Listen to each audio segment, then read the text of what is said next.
2024 के लोकसभा चुनाव को लेकर हाल ही में एनडीए गठबंधन में राष्ट्रीय लोकदल शामिल हो गई, जिसके बाद से पश्चिम यूपी की सीटों पर राजनीतिक समीकरण पूरी तरह से बदल गया है। जो सीटें समाजवादी पार्टी को कुछ दिनों पहले तक जीत की ओर जाती दिखाई दे रही थी, आज उन्हीं सीटों पर पश्चिम यूपी में सपा अकेले खड़ी दिखाई देने लगी है।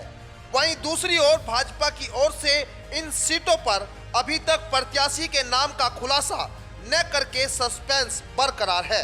आज हम आपको बताने जा रहे हैं कि पश्चिम यूपी की कैराना लोकसभा सीट पर जहां से समाजवादी पार्टी ने इकरा हसन को प्रत्याशी बनाया है, जिसके बाद इस सीट का समीकरण अब बदला हुआ है, क्योंकि रालोद सपा गठबंधन में कैराना सीट पर रालोद प्रत्याशी उतारना चाहती थी, लेकिन अब रालोद सपा के साथ गठबंधन में नहीं है। ऐसे में इस सीट पर भाजपा व बसपा की ओर से प्रत्याशी बनाया जाना भले ही अभी बाकी हो, लेकिन हम आज आपको इस रिपोर्ट में बताने जा रहे हैं कि इस बदलते समीकरण में भाजपा व बसपा किसको प्रत्याशी बना सकती है। लेकिन उससे पहले आपको कैराना लोकसभा सीट का राजनीतिक समीकरण क्या कहता है वो आपको समझना होगा। बता दें कि 1962 में अस्तित्व में आई इस सीट पर महामुकाबले के लिए सियासी जगत में बड़े स्तर पर तैयारी चल रही है। आंकड़ों के अनुसार अब तक इस सीट पर 3 बार भाजपा, 2 बार कांग्रेस, 3 बार रालोद ने जीत दर्ज की थी। बसपा और सपा ने एक बार जीत का स्वाद चखा है। जनता दल और जनता पार्टी ने 2 बार परचम फहराया। वर्तमान में इस सीट पर भाजपा सांसद प्रदीप चौधरी है। शामली में एक दौर था जब देश में होने वाले लोकसभा और विधानसभा चुनाव में कांग्रेस प्रत्याशी अहम मुकाबले में होते थे। कैराना संसदीय क्षेत्र इसकी गवाह है, क्योंकि यहां लोकसभा चुनाव में कभी कांग्रेस प्रत्याशी जीता तो कभी दूसरे नंबर पर रहा।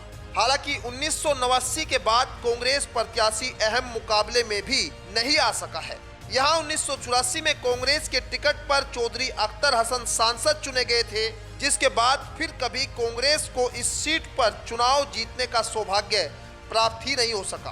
कैराना लोकसभा सीट पर अब तक 16 बार चुनाव हो चुके हैं। इस सीट के सबसे पहले सांसद 1962 में यशपाल सिंह बने थे, जो निर्दलीय प्रत्याशी के रूप में चुनाव लड़े थे। इसके बाद वर्ष 1967 में संयुक्त स्पेशलिस्ट पार्टी के गयूर अली सांसद बने। 1971 के चुनाव में शफकत जंग कांग्रेस टिकट पर सांसद बने थे। इसी दौरान चौधरी चरण सिंह के नेतृत्व में कांग्रेस का विपक्षी मोर्चा खड़ा हो गया था, जिसके चलते 1980 के चुनाव में चौधरी चरण सिंह की पत्नी गायत्री देवी 2,32,042 वोट लेकर जनता पार्टी एस के टिकट पर कैराना लोकसभा सीट से चुनाव जीतकर सांसद बन गई थी। वहीं 1984 में एक बार फिर कांग्रेस में जान पड़ी और कांग्रेस प्रत्याशी चौधरी अख्तर हसन कैराना सीट से चुनाव जीतकर संसद पहुंचे थे। वर्ष 2089 और 1991 में जनता दल से हरपाल पवार ने जीत दर्ज की थी।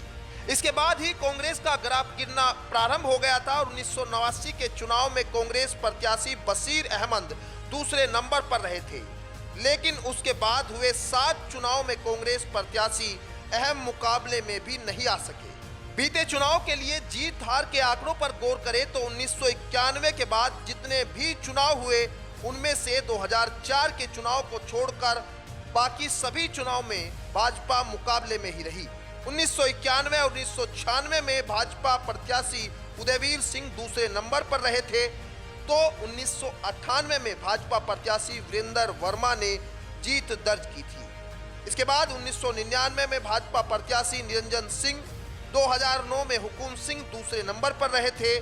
फिर 2014 के चुनाव में भाजपा प्रत्याशी हुकुम सिंह कैराना सीट से सांसद चुने गए। वर्ष 2019 में भाजपा से प्रदीप चौधरी सांसद चुने गए। कैराना लोकसभा सीट पर जातिगत समीकरण की अगर बात करें तो इस सीट पर कुल वोटर करीब 17 लाख के आसपास है, जिनमें हिंदू वोट करीब 11,47,784 है। वहीं मुस्लिम करीब 5,45,000 बताए जाते हैं।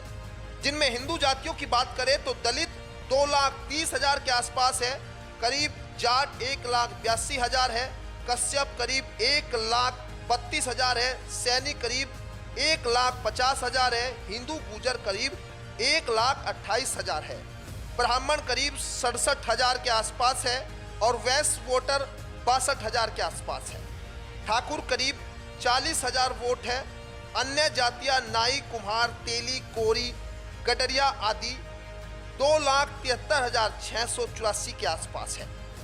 ये तो हुई कैराना सीट के जातीय समीकरण की बात। अब बात करते हैं इस सीट पर कौन कौन चुनावी मैदान में संभावित प्रत्याशी के तौर पर सामने आ रहा है।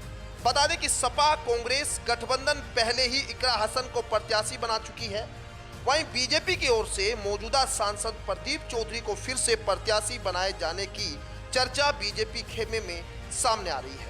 हालांकि बीजेपी की ओर से पूर्व जिला पंचायत सदस्य रहे मनीष चौहान व स्वर्गीय हुकुम सिंह की बेटी मृगांका सिंह भी दौड़ में है। ऐसे में बीएसपी इस सीट पर किसी मजबूत मुस्लिम चेहरे की तलाश में जुटी हुई है। हालांकि बीएसपी को अभी तक ऐसा कोई चेहरा नहीं मिला जिसका नाम चर्चा में हो। इसलिए कैराना लोकसभा सीट की लड़ाई भाजपा रालोद गठबंधन व सपा कांग्रेस गठबंधन के बीच होने जा रही है। इस सीट पर चुनाव लड़ने के लिए प्रत्याशियों की दौड़ दिल्ली लखनऊ तक लगी हुई है। ऐसे में माना जा रहा है कि फाइनल नाम को लेकर जल्द खुलासा हो सकता है। Bureau report, news 80।